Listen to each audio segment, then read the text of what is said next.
Depuis la visite d'Afag à la Villa Wilhelm, plusieurs mois s'étaient écoulés sans apporter aucun changement dans la vie paisible, mais très monotone, que menaient Alban et Françoise.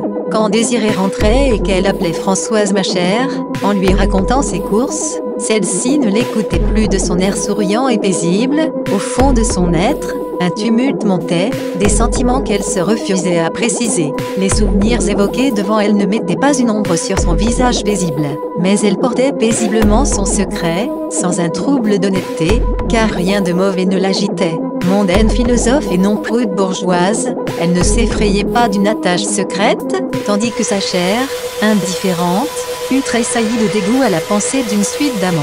Peut-être comprenait-elle le désir impétueux qui la possédait et c'était ça qui la disposait à l'abandon. À présent qu'Adam se rendait aussi facilement, elle se demandait pourquoi elle avait ressenti autant d'hésitation. Françoise se mit à rire gaiement, car sa beauté la laissait paisible. Elle appela Abigail, qui suivait d'un regard absorbé les jeux d'Afa et de Désirée. Désirée se taisait aussi, chacun se levant pour regarder du côté de la rivière.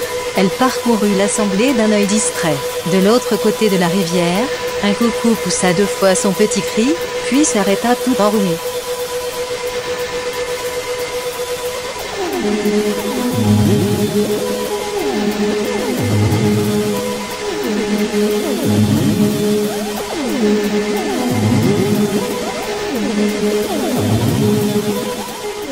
Imaginez-vous qu'il est allé au diable, le long de la rivière, assoupira-t-elle après une longue hésitation, si ce jeune homme que nous avons sauvé, avec Marianne, n'était pas blessé.